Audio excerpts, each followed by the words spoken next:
पावसाळ्यात कोकणातील निसर्ग सौंदर्य अधिक खुलून जातं। यातच हात कोकणातल्या कातळ जमिनीवर निसर्गाचा देखणा नजराणा पाहायला मिळतोय।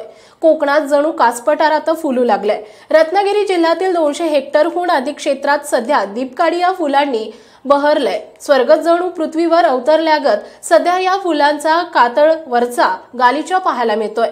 या अनोख्या सौंदर्याची पर्यटकांना भुरळ घातली जातेय। कसं आहे की साधारण पाऊस पडायला सुरुवात झाली की आपले जे कातळ सडे आहेत, एरवी ते तुम्ही जर बघितलं तर त्याच्यावरती काही नसतं, पण पाऊस सुरू झाला की त्याच्यावरती गवत आणि बाकीची जे रानफुलं ज्याला म्हणता येईल ती यायला सुरुवात होते। तर त्याच्यामध्ये सोनकी आहे, त्यानंतर दीपकाठी किंवा तुमचं कंदील पुष्प किंवा मोर खरचुडी म्हणून एक खूप सुंदर फूल आहे। त्याचबरोबर कापरी कमळ, म्हणजे ही त्यांची प्रचलित नावं आहेत त्या फुलांची।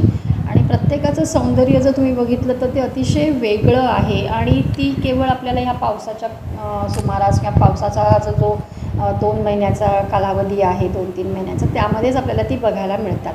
आणि आणखीन ह्या फुलांचं वैशिष्ट्य असं सांगता येईल की ते ठराविक ठिकाणीच आहेत आणि इतरत्र म्हणजे आता फॉर एक्झाम्पल कापरी कमळ जे आहे ते साखरी नाटे किंवा जैतापूर वगैरे ह्या भागामध्ये बघायला मिळतात। दीपकाठीसुद्धा जैतापूरच्या माळरानांवरती खूप प्रचंड प्रमाणामध्ये दिसते।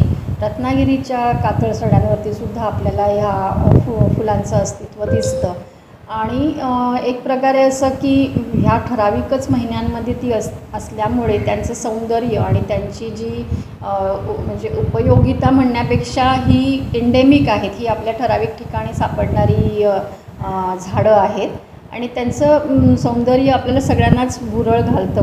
विशेषतः फोटोग्राफर्स किंवा जे रानफुलांचा अभ्यास करणारे अभ्यासक आहेत, तर ते सुद्धा यामुळे त्या ठिकाणी आकर्षित होतात। जनशक्तीचा बुलंद आवाज म्हणजेच रत्नागिरी खबरदार।